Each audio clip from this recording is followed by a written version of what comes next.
कहानी की शुरुआत ऑस्ट्रेलिया से अमेरिका जा रहे एक पैसेंजर प्लेन को दिखाते हुए होती है, जहां प्लेन के अंदर हमारी कहानी के मुख्य किरदार बैठे हुए थे। कुछ देर तक तो सब सामान्य लग रहा था, लेकिन तभी अचानक से प्लेन हल्के झटके खाने लगा। देखते ही देखते झटके इतने तेज हो गए कि बिना सीट बेल्ट वाले यात्री अपनी जगह से उछल पड़े। प्लेन का प्रेशर तेजी से घटने लगा और इमरजेंसी ऑक्सीजन मास्क बाहर निकल आए। इससे पहले कि कोई कुछ समझ पाता, तभी प्लेन दो टुकड़ों में बट गया और उसका आगे वाला हिस्सा तेजी से एक सुनसान टापू की तरफ गिरने लगा। कुछ देर बाद जैक की आंख जंगल के बीचों बीच खुलती है। वो तेजी से किनारे की तरफ भागता है। वहीं किनारे पर हर तरफ चीख पुकार मची हुई थी। प्लेन के अंदर जैक अकेला डॉक्टर था, इसलिए वो बिना देर करे जल्दी से लोगों की मदद करने में जुट गया। सभी लोग प्लेन से जितना दूर हो सके उतना दूर जाने की कोशिश करते हैं, लेकिन तभी एक आदमी इंजन के सामने आकर खड़ा हो गया और इंजन की तेज गति ने उसे अपने अंदर खींच लिया, जिससे एक बहुत बड़ा धमाका हुआ। जैक देखता है कि एक प्रेग्नेंट लड़की के ऊपर प्लेन का मलबा गिरने वाला है। वो जल्दी से उसे पकड़कर दूर भगाने की कोशिश करता है, लेकिन तभी एक बहुत बड़ा धमाका हो गया। धमाके में बचे कुचे लोग भी मारे जाते हैं। माहौल शांत होते ही जैक एक पेड़ के नीचे बैठकर अपनी चोट को सही करने की कोशिश करने लगा, लेकिन चोट पीछे होने की वजह से उसका हाथ वहां तक नहीं पहुंच रहा था। इसीलिए वो एक लड़की को उसकी मदद करने के लिए कहता है। लड़की का नाम केट था और वो जैक के घाव का इलाज कर देती है। अब जैक को मिलाकर इस भीषण हादसे में लगभग 47 लोग बच जाते हैं। सबको उम्मीद थी कि रेस्क्यू टीम जल्दी ही उन्हें ढूंढ लेगी, लेकिन उनकी यह गलतफहमी भी जल्द ही दूर होने वाली है। रात होते ही सभी समुद्र के किनारे आग जलाकर बैठे थे और यहीं पर आपका फ्रॉम का फेवरेट कैरेक्टर बॉयड भी अपने बेटे वोल्ट के साथ दिखाई दिया, लेकिन यहाँ पर उसका नाम माइकल है। वहीं जैक को उम्मीद थी कि कॉकपिट अभी भी सुरक्षित होगा। केट बताती है कि उसने दोपहर के समय जंगल के बीच से धुआं उठते हुए देखा था, मतलब कि कॉकपिट अभी भी सुरक्षित है और ये रेस्क्यू टीम को संदेश भेज सकते हैं। अभी ये लोग बातें कर ही रहे थे कि तभी अचानक से जंगल में से एक रहस्यमयी आवाज गूंज उठी। सभी एक साथ खड़े होकर जंगल की तरफ देखने लगे और कोई रहस्यमयी चीज पेड़ों को कुचलती हुई इनकी तरफ तेजी से बढ़ने लगी,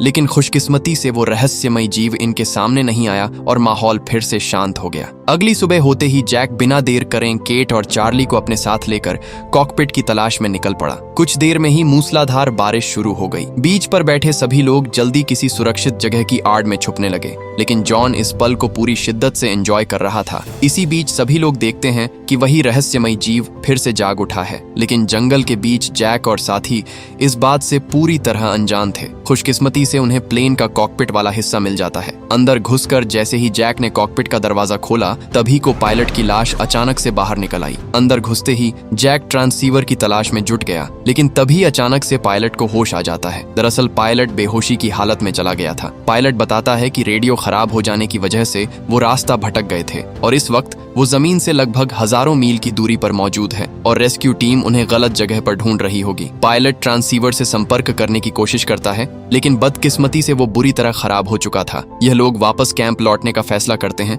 लेकिन तभी वही रहस्यमयी जीव यहाँ पर पहुंच जाता है। पायलट ने जैसे ही उसे देखने के लिए अपना सर बाहर निकाला, तभी वो रहस्यमयी जीव उसे बाहर की तरफ खींचकर ले जाता है। बाकी सभी अपनी जान बचाने के लिए कैंप की तरफ भागते हैं, लेकिन इसी बीच जैक ग्रुप से अलग हो गया। चार्ली और केट उसे ढूंढते हुए वापस पीछे की तरफ आते हैं। तभी जैक अचानक से झाड़ियों के बीच से बाहर निकल आया। तीनों देखते हैं कि उस रहस्यमयी जीव ने पायलट की लाश को एक पेड़ पर लटका दिया है। वापस कैंप लौटते ही जैक देखता है कि दो लोग आपस में झगड़ रहे हैं। दरअसल सॉयर को शक था कि सईद ने उनके प्लेन को जानबूझकर क्रैश करवाया है, क्योंकि जिस डिब्बे में वो बैठा था वहां के लगभग सारे लोग मारे गए थे, लेकिन जैक और माइकल किसी तरह दोनों को शांत करते हैं। सईद बताता है कि वो इराकी सेना में कम्युनिकेशन ऑफिसर रह चुका है, इसलिए वो इस ट्रांसीवर को सही कर सकता है। इस टापू पर सईद अकेला मुस्लिम आदमी था और उसके इंग्लिश बोलने का स्टाइल भी बहुत जबरदस्त था। कुछ देर में ही सईद उस ट्रांसीवर को सही कर देता है, लेकिन मुसीबत यह थी कि सिग्नल पाने के लिए उन्हें किसी ऊंची जगह पर जाना होगा।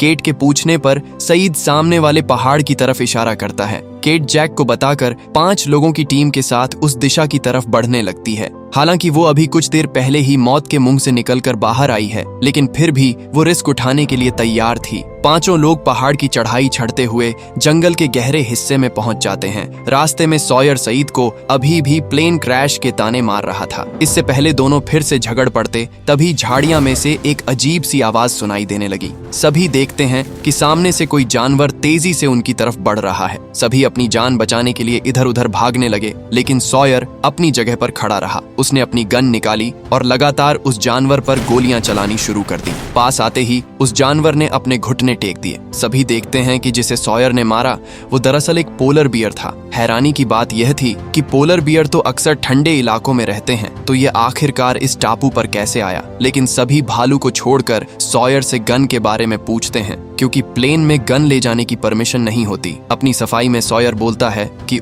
ये गन एक पुलिस वाले की लाश से मिली थी। केट गन की गोलियां निकालकर उसे खाली गन पकड़ा देती हैं। समय बर्बाद न करते हुए सभी पहाड़ के ऊपर चढ़ना जारी रखते हैं। खुशकिस्मती से कुछ देर में ही सईद को सिग्नल मिल जाता है, लेकिन सईद देखता है कि रेस्क्यू चैनल पहले ही इस्तेमाल हो रहा है, जहां पर कोई फ्रेंच महिला बार बार एक ही वाक्य को दोहरा रही थी। शैनन को फ्रेंच पढ़नी आती थी। वो बताती है कि महिला कह रही है वो इस टापू पर अकेली है। उसके सभी लोगों को किसी अनजान ताकत ने मार डाला और अब वो अकेली बची है। अगर कोई उसे सुन पा रहा है तो वो उसकी मदद करे। इतने में ही सिग्नल लॉस्ट हो जाता है। ट्रांसीवर को देखकर सईद बताता है कि यह मैसेज पिछले 16 सालों से इसी तरह लूप में चल रहा है। मतलब कि वो महिला पिछले 16 सालों से इस टापू पर फंसी हुई है। यह बात सुनते ही सभी के पैरों तले जमीन खिसक गई, क्योंकि इस टापू पर अजीब घटनाएं हो रही हैं, जैसे उस पोलर बियर का इस जगह पर मिलना और प्लेन के अचानक से हवा में 2 टुकड़े हो जाना कोई इत्तेफाक नहीं हो सकता।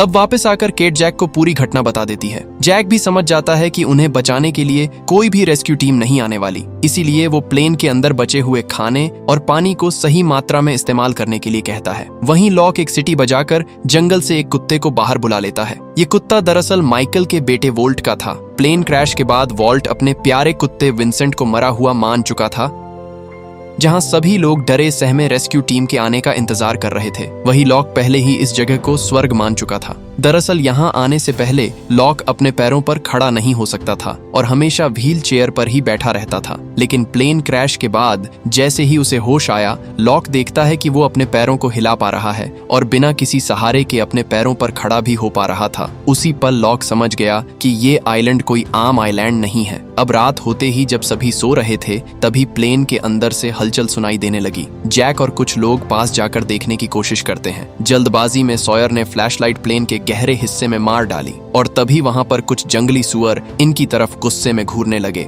जैक जल्दी से सभी को भागने के लिए कहता है, लेकिन सुअर इन्हें बिना कोई नुकसान पहुंचाए जंगल की तरफ भाग जाते हैं। अगली सुबह होते ही सॉयर हर्ली से खाना छीनने की कोशिश करने लगा। जैक के पूछने पर हर्ली बताता है कि कल रात जंगली सुअर उनका बचा हुआ खाना भी खा गए। खाने की बात सुनते ही लोगों में डर और बढ़ गया, लेकिन तभी लॉक सलाह देता है कि वो लोग सुअर का शिकार करेंगे। लॉक अपने सूटकेस से कुछ चाकू निकाल कर भी उन्हें दिखाता है। बिना एक पल गवाए लॉक केट और माइकल को अपने साथ लेकर जंगल में शिकार करने निकल पड़ता है। शिकार का सबूत मिलते ही लॉक दोनों को चौकन्ना रहने के लिए कहता है, लेकिन तभी अचानक झाड़ियों में से एक जंगली सुअर अचानक से बाहर निकल आया। लॉक और केट तो किसी तरह बच जाते हैं, लेकिन माइकल उस सुअर की चपेट में आ गया। गंभीर चोट लगने की वजह से केट जल्दी से उन्हें वापस चलने के लिए कहती है, लेकिन लॉक बिना शिकार करें वापस नहीं जाना चाहता था, इसलिए वो उन्हें छोड़कर अकेला ही सुअर का पीछा करने लगा। केट जब माइकल को लेकर वापस जा रही थी, तभी वो देखती है कि वही रहस्यमय जीव लॉक की तरफ तेजी से बढ़ रहा है, लेकिन लॉक इस बात से अनजान अभी भी सुअर का पीछा करने में लगा हुआ था। तभी अचानक झाड़ियों में से सुअर की दर्दनाक चीखें सुनाई देने लगी और लॉक के सामने वाला पेड़ जोर जोर से हिलने लगा। इतने में ही वही रहस्यमय जीव बिल्कुल लॉक के सामने आ गया। शायद लॉक उसे अपनी आंखों से देख पा रहा था। दूसरी तरफ कैंप के पास केट और माइकल के साथ लॉक को न पाकर सभी लोग समझते हैं कि शायद लॉक मर गया है। इसी बीच जैक को दूर एक आदमी खड़ा दिखाई देने लगा। दरअसल ये जैक के पिता थे, जिनकी कुछ दिन पहले ही मौत हो चुकी थी। जैक तेजी से भागता हुआ अपने पिता का पीछा करने लगा, लेकिन तभी अचानक झाड़ियों में से लॉक बाहर निकल आया और उसने सुअर का शिकार भी कर लिया था। केट और जैक लॉक को जिंदा देखकर राहत की सांस लेते हैं। रात होते ही सभी लोग एक जगह इकट्ठा होकर मरे हुए लोगों के लिए प्रार्थना करते हैं। माइकल लॉक से उस रहस्यमयी जीव के बारे में पूछता है, लेकिन लॉक उसे साफ साफ मना कर देता है कि उसने जंगल में कुछ भी नहीं देखा। अगली सुबह होते ही उनके सामने एक और मुसीबत खड़ी हो गई। दरअसल विमान में बचा हुआ ताज़ा पानी धीरे धीरे खत्म हो रहा था और समुद्र का पानी पीने लायक नहीं है, इसलिए इन्हें जल्द ही कोई समाधान निकालना होगा। सभी की उम्मीद सिर्फ जैक पर टिकी हुई थी, लेकिन तभी जैक को उसका मरा हुआ पिता फिर से दिखाई देने लगा। जैक उसके पास जाने से डर भी रहा था, लेकिन फिर भी वो उसका पीछा करता रहा। पीछा करते करते जैक एक अंधेरे जंगल में आ गया। यहाँ पर सूरज की किरणें भी ठीक से नहीं पहुंच पा रही थीं, और तभी यहाँ पर जैक को एक साफ पानी का झरना दिखाई दे जाता है। जैक इससे बहुत खुश था, क्योंकि अब उन्हें पीने लायक पानी जो मिल चुका था। इससे एक बात तो साफ थी कि जो भी ताकत जैक को उसके पिता के रूप में दिखाई दे रही थी, वो दरअसल उनकी मदद ही करना चाहती है। इसी बीच जैक को उसके पिता का कॉफिन मिलता है, जो कि अंदर से बिल्कुल खाली था। यहाँ हमें पता चलता है कि ज्यादा शराब पीने की वजह से जैक के पिता हार्ट अटैक की वजह से मारे गए, और जैक अपने पिता की लाश को ऑस्ट्रेलिया से अमेरिका अपने घर वापस लेकर जा रहा था। लेकिन तभी अचानक से उनका प्लेन क्रैश हो गया और वो इस आइलैंड पर आकर फंस गए। वापस आकर जैक सभी को बताता है कि हमें यहाँ पर 6 दिन बीत चुके हैं, लेकिन कोई भी हमारी मदद करने के लिए नहीं आया, इसलिए हमें इंतजार करने की बजाय इस आइलैंड को एक्सप्लोर करना चाहिए, क्योंकि अभी कुछ देर पहले ही जैक ने पीने का पानी ढूंढ लिया है। इसी बीच लॉक को पता चल जाता है कि चार्ली ड्रग्स एडिक्ट है। लॉक उसे नशे से दूर रखने के लिए एक सौदा करता है कि अगर चार्ली उसे अपने ड्रग्स दे देगा तो बदले में लॉक उसे उसकी गिटार वापस ला कर देगा। दरअसल आइलैंड पर आने से पहले चार्ली एक सिंगर था, लेकिन अपने बड़े भाई की गलत आदतों की वजह से उसे ड्रग्स की लत लग गई। कुछ देर बाद उसका भाई तो सुधर गया और उसे छोड़कर चला गया, लेकिन चार्ली अकेला इन मुश्किलों का सामना नहीं कर पाया, इसीलिए उसने ड्रग्स लेना जारी रखा। लेकिन लॉक उसकी मदद करना चाहता था। दूसरी तरफ सईद एक बार फिर से ट्रांसीवर का इस्तेमाल करने के लिए जंगल में अकेला आ जाता है। खुशकिस्मती से ट्रांसीवर ने फुल सिग्नल पकड़ लिया। जैसे ही सईद मदद की गौहर लगाने वाला था, तभी अचानक से उसके सर पर कोई जोर से मारकर उसे बेहोश कर देता है। लेकिन वो सईद को बिना कोई नुकसान पहुंचाए खाली ट्रांसीवर को तोड़कर चला जाता है। कुछ देर बाद जब सईद वापस आकर जैक को इस बारे में बताता है, तो दोनों समझ जाते हैं कि यहाँ पर कोई ऐसा शख्स मौजूद है जो नहीं चाहता कि यह लोग इस आइलैंड से बचकर निकल जाएं। इसी दौरान जैक देखता है कि शैनन को सांस लेने में दिक्कत हो रही है, क्योंकि उसे अस्थमा की बीमारी थी। सबको शक था कि शैनन का इनहेलर सॉयर ने चुरा लिया है। जैक सईद के साथ मिलकर सॉयर को एक पेड़ से बांधकर उसे बुरी तरह टॉर्चर करने लगे। सेना में होने की वजह से सईद को लोगों से सच उगलवाने का पूरा तजुर्बा था। लाख दर्द सहन करने के बावजूद भी सॉयर अपना मुंह नहीं खोलता, लेकिन वो अकेले में केट को बता देता है कि उसने किसी का सामान नहीं चुराया और सॉयर बिल्कुल सच बोल रहा था। अब यहाँ से कहानी हमें सॉयर की पुरानी जिंदगी में लेकर चली जाती है। दरअसल सॉयर का असली नाम जेम्स था। बचपन के दौरान उसके साथ एक बहुत ही दर्दनाक घटना घटित हुई थी। दरअसल एक आदमी ने उसकी माँ को अपने झूठे प्यार में फंसाकर उसके बाप का सारा पैसा लूट कर ले गया, और जब जेम्स के पिता को इस बात का पता चला तो उसने जेम्स की माँ को गोली मार दी और खुद को भी शूट कर लिया। जेम्स पलंग के नीचे छुपा यह सब देख रहा था। जिस आदमी ने जेम्स की जिंदगी बर्बाद कर दी, उसका नाम सॉयर था। जेम्स ने ठान लिया था कि वो उसे मार कर ही अपना बदला लेगा। जैसे जैसे जेम्स बड़ा होता गया, उसने भी इसी काम में कदम रखना शुरू कर दिया। वो अमीर औरतों को अपने झूठे प्यार के जाल में फंसाकर उनका सारा पैसा लूट लेता था। लेकिन एक दिन जब वो एक कपल को ठगने वाला था, तभी उसकी नजर उनके बच्चे पर पड़ गई। उसे देखते ही जेम्स को उसके अंदर अपना बचपन दिखाई देने लगा। जेम्स को एहसास हुआ कि जिस आदमी से वो कभी नफरत किया करता था, आज वो खुद वही बन चुका है। वो नहीं चाहता था कि उसकी तरह किसी और बच्चे की जिंदगी खराब हो जाए, इसलिए वो सारा पैसा यहीं पर छोड़कर इस काम को हमेशा के लिए बंद कर देता है। एक दिन हाइब्स नाम का आदमी जेम्स को बताता है कि जिस आदमी ने उसकी जिंदगी खराब की, यानी सॉयर, उसका पता मिल चुका है। जेम्स बिना एक पल गवाई अमेरिका से ऑस्ट्रेलिया की तरफ निकल पड़ता है। उस धोखेबाज आदमी को मारने से पहले जेम्स एक बार में जाता है जहां पर वो जैक के पिता से मिलता है। यहाँ पर इस वक्त जेम्स नहीं जानता था कि यही आदमी जैक का पिता है, लेकिन उनके बीच काफी लंबी बातें होती हैं। रात होते ही जेम्स उस आदमी को मारने के लिए चला जाता है। उसके सामने आते ही जेम्स ने सीधा उसकी छाती में गोली मार दी। मरने से पहले आदमी बताता है कि वो कोई सॉयर नहीं है, बल्कि हाइब्स ने जेम्स को झूठी जानकारी दी है। दरअसल इस आदमी का हिब्स पर बहुत ज्यादा कर्ज था। हिब्स के पास कर्ज चुकाने के लिए पैसे नहीं थे, इसलिए उसने जेम्स को झूठी जानकारी देकर उसे मरवा दिया। सच का पता चलते ही जेम्स अंदर से पूरी तरह टूट गया। वो बदले की आग में इतना जल चुका था कि उसने एक बेकसूर की जान ले ली। ऑस्ट्रेलियन पुलिस ने उसका पासपोर्ट रद्द करके उसे वापस अमेरिका की तरफ भेज दिया, लेकिन रास्ते में ही प्लेन क्रैश हो गया और उसके बाद वो आइलैंड पर पहुंच गया। आइलैंड पर आते ही जेम्स ने अपना नाम सॉयर रख लिया ताकि सब लोग उससे नफरत करें, जैसे वो खुद सॉयर से करता था, और इसीलिए इन्हेलर न होने की वजह से भी उसने जानबूझकर खुद को दर्द पहुंचाया और लोगों के साथ बदतमीजी की। हालांकि जेम्स अंदर से ऐसा बिल्कुल भी नहीं था और अब हम उसे आइलैंड पर सॉयर के नाम से ही बुलाएंगे। खैर, इन्हेलर तो नहीं मिलता, लेकिन सन देसी नुस्खे से शैनन का इलाज कर देती है। दूसरी तरफ सईद ने एक बेकसूर को टॉर्चर किया था, इसलिए वो अपना सामान पैक करके कुछ समय के लिए ग्रुप से अलग होना चाहता था। काफी दूर आ जाने के बाद सईद किनारे पर बैठकर एक लड़की की तस्वीर को देखने लगा। इसी दौरान उसकी नजर जमीन के अंदर दबी एक वायर पर पड़ी। सईद उसका पीछा करते हुए जंगल के गहरे हिस्से में पहुंच गया। सईद देखता है कि किसी ने पतली तार से जाल बिछाने की कोशिश की हुई है। सईद ने सावधानी से आगे कदम रखा, लेकिन तभी अचानक से दूसरा जाल एक्टिव हो गया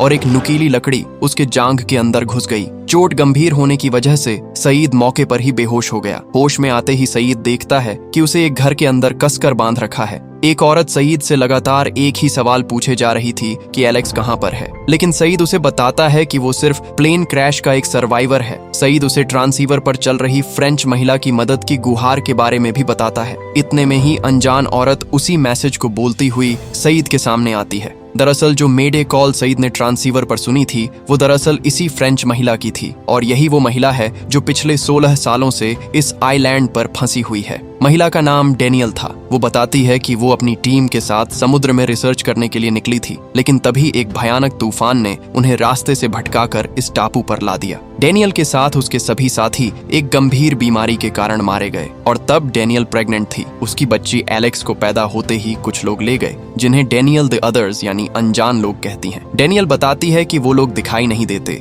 लेकिन वो जंगल में मौजूद है और उनके फुसफसाने की आवाज चारों तरफ सुनाई देती है। डेनियल सईद को भी उन्हीं लोगों में से एक समझ रही थी, इसलिए डेनियल सईद को उसी लड़की की तस्वीर दिखाकर उसके बारे में पूछती है, और अब हमें सैयद का फ्लैशबैक दिखाया जाता है। दोस्तों, कैरेक्टर्स के पीछे की कहानी इसीलिए देखनी जरूरी है ताकि हमें पता चल सके कि पहले यह लोग कैसे थे और आइलैंड पर आने के बाद कैसे बन गए। तो फ्लैशबैक में हम देखते हैं कि सईद इराकी मिलिट्री का एक कम्युनिकेशन और टॉर्चर स्पेशलिस्ट सैनिक था। हर तरह के डिवाइस को सही करना और लोगों को तड़पाना ही उसका काम था। इस बार उसे नादिया नाम की एक लड़की से पूछताछ करनी थी, लेकिन मुसीबत यह थी कि सईद और नादिया दोनों एक दूसरे को बचपन से जानते थे। कई दिनों की पूछताछ के दौरान जब नादिया अपना मुंह नहीं खोलती तब ऑफिसर्स उसे मारने का हुक्म देते हैं, लेकिन सईद नादिया से प्यार करता था, इसलिए वो अपने लीडर को मारकर खुद को भी शूट कर लेता है और नादिया को गन पकड़ाकर यहाँ से भागने के लिए कहता है। इससे सबको लगेगा कि नादिया उन्हें चकमा देकर यहाँ से भाग गई, और बिल्कुल यही होता है।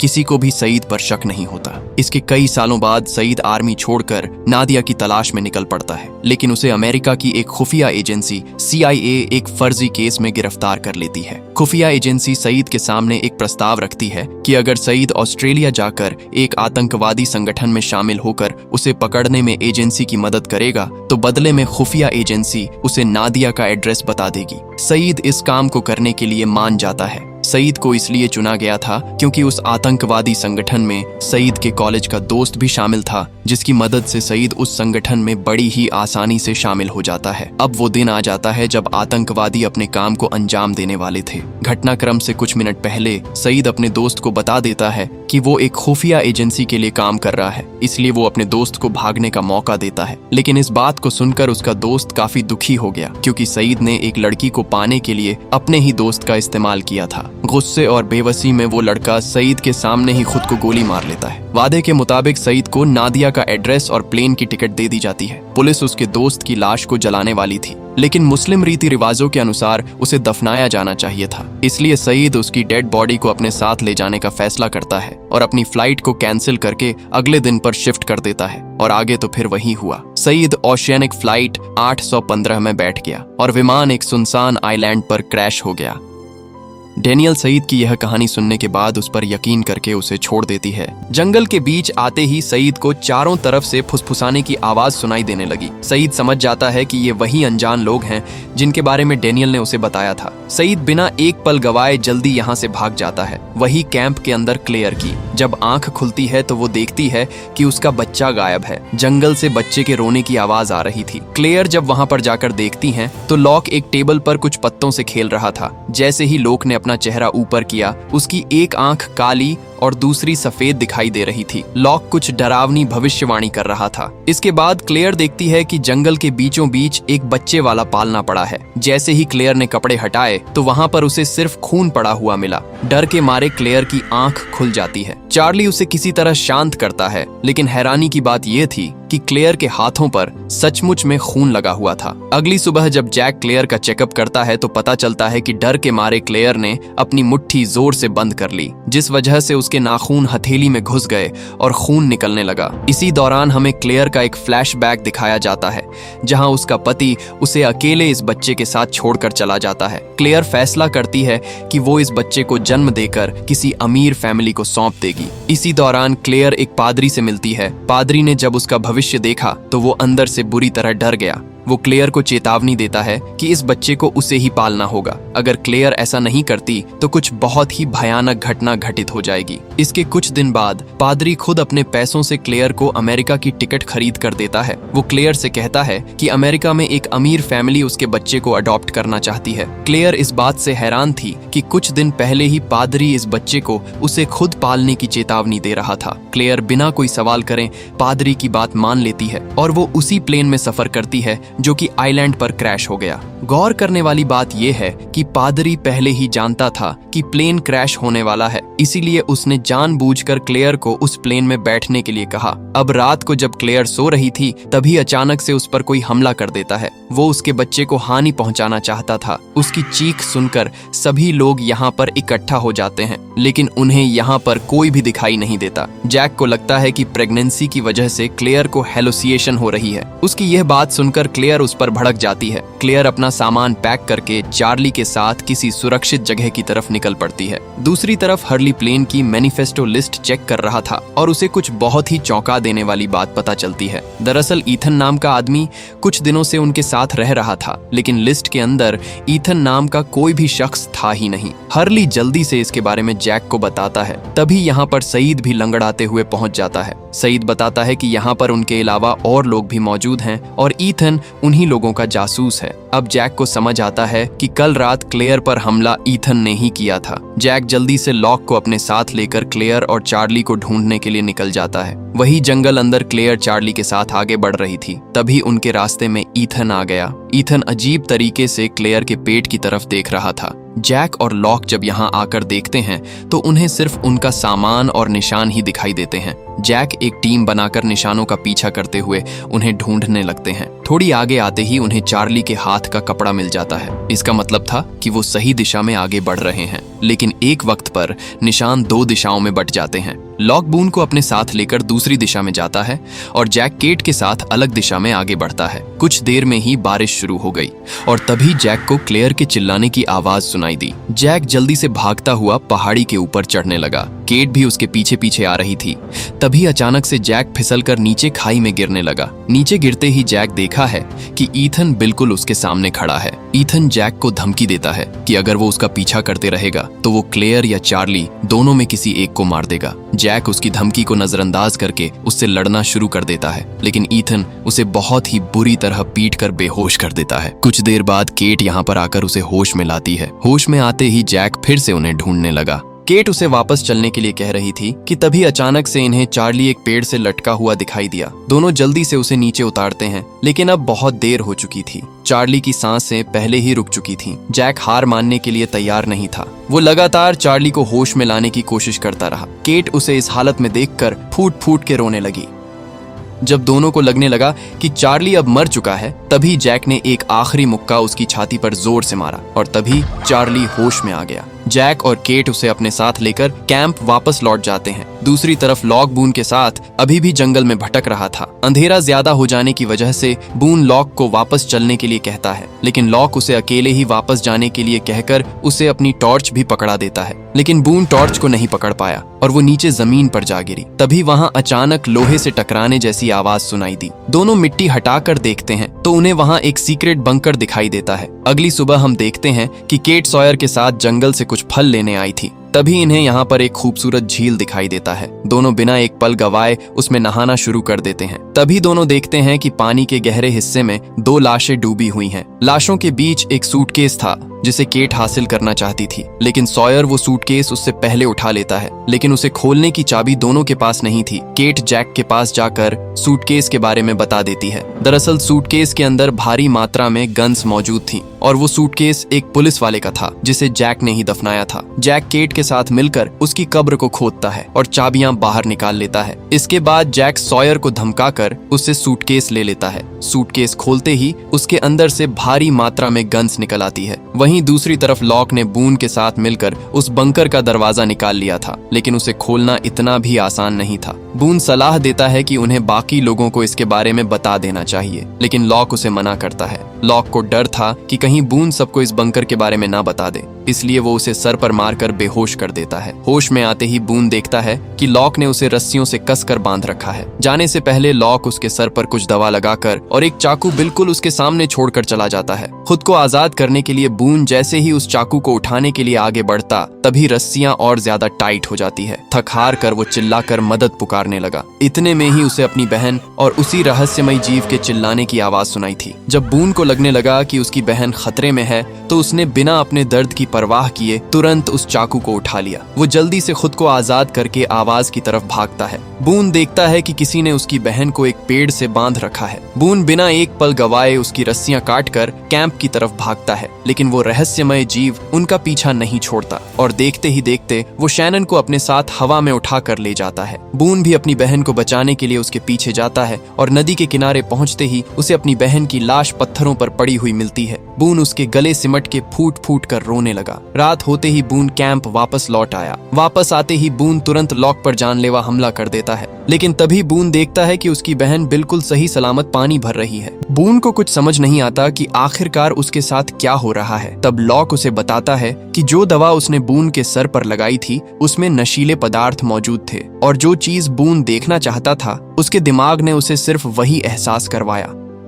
बून और लोग जब जंगल से वापस आ रहे थे, तभी अचानक झाड़ियों के बीच से उनके सामने क्लेयर आ जाती है। उसकी हालत बहुत ही खराब हो रखी थी। सबसे हैरानी की बात यह थी कि उसके शरीर पर किसी भी तरह की चोट के निशान नहीं थे। क्लेयर को बस इतना याद था कि वो एक प्लेन में बैठी थी और उसके आगे उसके साथ क्या हुआ वो सब कुछ भूल चुकी है। अगली सुबह होते ही चार्ली जब जिन के साथ मछली पकड़ने जा रहा था, तभी रास्ते में जिन को कोई पत्थर मारकर बेहोश कर देता है। इसके अगले ही पल चार्ली देखता है कि ईथन बिल्कुल उसके सामने खड़ा है। वो एक लकड़ी उठाकर ईथन पर हमला करने की कोशिश करता है, लेकिन ईथन उसे एक हाथ से पकड़कर हवा में लटका देता है। ईथन चार्ली से कहता है कि वो क्लेयर को उसे वापस ला कर दे, नहीं तो वो एक एक करके उनके ग्रुप के सभी लोगों को मार देगा। चार्ली जल्दी से जैक और लॉक को इसके बारे में बता देता है। यह बात सुनते ही सभी का खून खोल उठा, लेकिन वो जल्दबाजी में कोई गलत कदम नहीं उठाना चाहते थे, क्योंकि ईथन हर बार छिपकर हमला करता है। लोगों की सुरक्षा के लिए इन्होंने कैंप के आसपास कुछ जाल बिछा दिए और हर दिशा में एक आदमी को पहरा देने के लिए खड़ा दिया।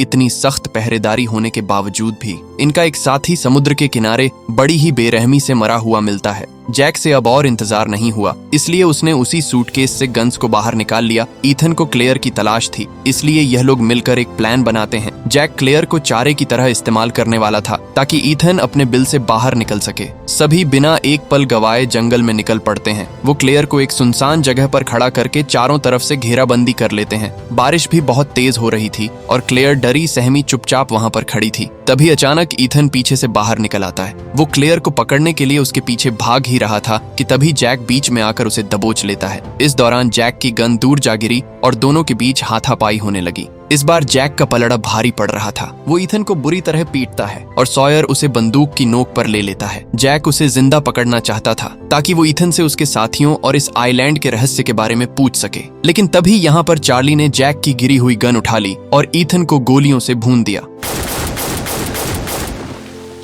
और इस तरह एक बार फिर से वो इस आइलैंड के रहस्य तक पहुंचने में नाकामयाब रहे। जैक के पूछने पर चार्ली बताता है कि वो क्लेयर से प्यार करता है, इसलिए उसने ईथन को मार दिया ताकि क्लेयर को कोई भी नुकसान न पहुंच सके। इसी बीच हमारा बॉयड यानी माइकल एक बोट बनाने की कोशिश कर रहा था, क्योंकि उन्हें यहाँ पर 1 महीने से भी ज्यादा बीत चुका है, लेकिन कोई भी उनकी मदद करने के लिए नहीं आया, इसलिए वो खुद बोट बनाकर यहाँ से निकलने का फैसला करते हैं। सॉयर और कुछ और लोग भी उसकी इस काम में मदद कर रहे थे, लेकिन रात होते ही कोई इनकी बोट्स को आग लगा देता है। सबको शक था कि जिन ने ही उनकी बोट्स को जलाया है, क्योंकि सभी ने रात को उसे जंगल की तरफ भागते हुए देखा था। लेकिन जिन की पत्नी सन बताती है कि उसके पति ने किसी की बोट को नहीं जलाया। माहौल गर्म होते देख लॉक को बीच में आना पड़ता है। वो किसी तरह सभी को शांत करके दूसरी बोट बनाने के लिए कहता है। रात होते ही लॉक खेलने के बहाने वोल्ट के पास आता है और उसे बोट जलाने का कारण पूछता है। दरअसल बोट को और किसी ने नहीं बल्कि खुद वोल्ट ने ही आग लगाई थी। वॉल्ट इस आइलैंड को छोड़कर नहीं जाना चाहता था। अगली सुबह होते ही जैक हर्ली के साथ सईद के पास नक्शे लेने जाता है।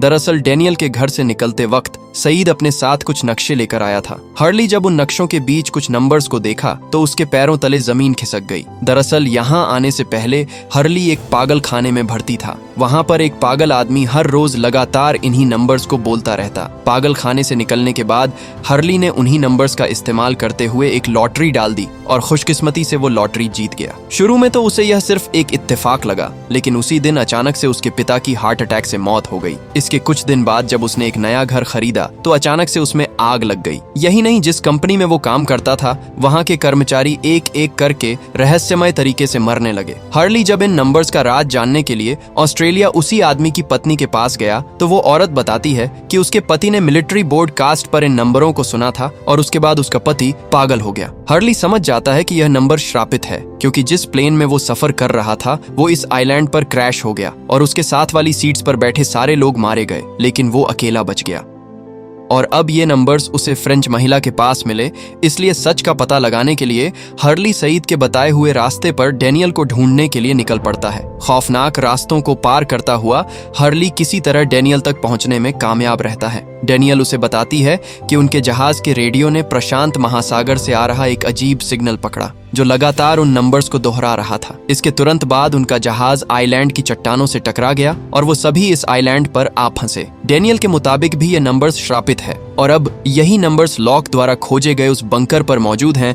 इसका साफ मतलब है कि बंकर के अंदर भी कुछ बहुत ही खौफनाक सच छुपा हुआ है। दूसरी तरफ लॉक बून के साथ मिलकर अभी भी उस बंकर को खोलने की कोशिश कर रहा था, लेकिन बंकर का दरवाजा इतनी मजबूती से तैयार किया हुआ था कि उसे भेद पाना नामुमकिन था। लोग गुस्से में बंकर पर लात मारने लगा। तभी बून उसके पास आकर नीचे देखने के लिए कहता है। लॉक देखता है कि एक नुकीली चीज उसकी लात के अंदर घुस चुकी है, लेकिन इसके बावजूद भी लॉक को दर्द महसूस नहीं हो रहा था। उस रात लॉक ने अपनी हालत को जांचने के लिए कई बार सुई को पैर में चुभोया और फिर आग की लपटों में भी उसे जलाकर देखा, लेकिन फिर भी उसे दर्द महसूस नहीं हो रहा था। लॉक समझ जाता है कि ये सब सिर्फ इस आइलैंड की वजह से हो रहा है, क्योंकि जैसे ही वो आइलैंड पर आया था तब वो अपने पैरों पर खड़ा हो पा रहा था। इसी दौरान लॉक को एक सपना आया जिसमें वो बंकर के ऊपर खड़ा था और खून से लथपथ बून आसमान की तरफ देख रहा था। लॉक जब ऊपर देखता है तो वहां पर एक प्लेन तेजी से नीचे की तरफ गिर रहा था, लेकिन तभी अचानक से लॉक की आंख खुल गई। सुबह होते ही लॉक बून को अपने साथ लेकर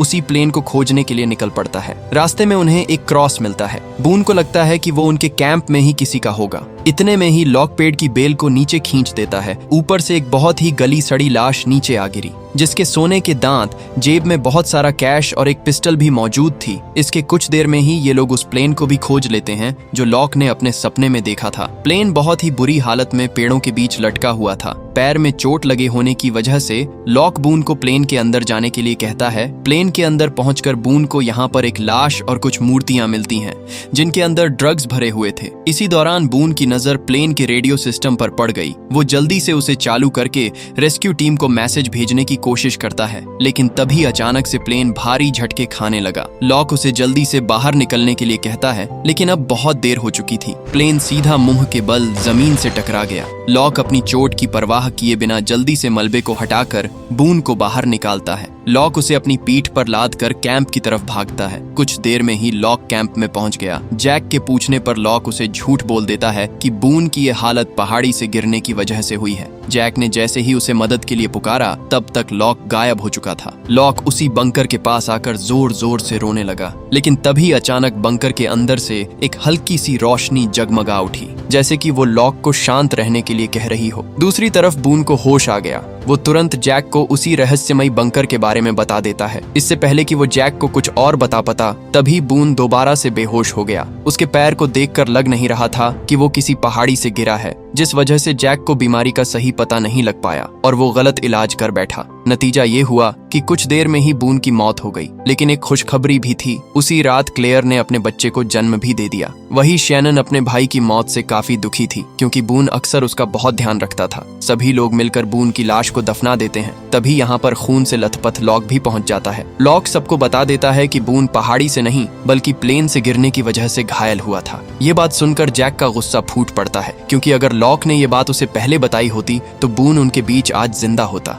जैक गुस्से में लॉक पर झपट पड़ा, लेकिन बाकी लोग बीच में आकर उसे लॉक से दूर करते हैं। लॉक की बात में कितनी सच्चाई थी इसका पता करने के लिए सईद उसे प्लेन के पास चलने के लिए कहता है। रास्ते में सईद को एक और सच के बारे में पता चलता है। दरअसल उस दिन जब सईद रेडियो से सिग्नल भेजने की कोशिश कर रहा था, तब उसे मारकर बेहोश करने वाला कोई और नहीं बल्कि लॉक ही था। ये बात सुनते ही सईद ने गुस्से में लॉक पर बंदूक तान दी। लॉक अपनी सफाई में बताता है कि 16 साल पहले जब उस फ्रेंच महिला ने सिग्नल भेजने की कोशिश की थी, तब उसके सब साथी मारे गए थे, और अगर इस बार भी सईद सिग्नल भेज देता तो वो अपने साथ सभी लोगों की जान को भी खतरे में डाल देता। इसलिए लॉक ने उसे बेहोश करके ट्रांसीवर को तोड़ दिया। सईद उसकी इस बात से तो सहमत था, लेकिन वो लॉक से उस रहस्यमयी बंकर के बारे में भी पूछता है, क्योंकि बून ने मरने से पहले जैक को उसके बारे में बता दिया था। लॉक अब और झूठ नहीं बोल सकता था, इसलिए वो सईद और जैक को साथ लेकर बंकर के पास पहुंच जाता है। लेकिन सवाल अब फिर से वही था, आखिरकार इस बंकर को कैसे खोला जाए। दूसरी तरफ सभी ने मिलकर जो बोट बनाई थी वो अब समुद्र में उतरने के लिए तैयार थी।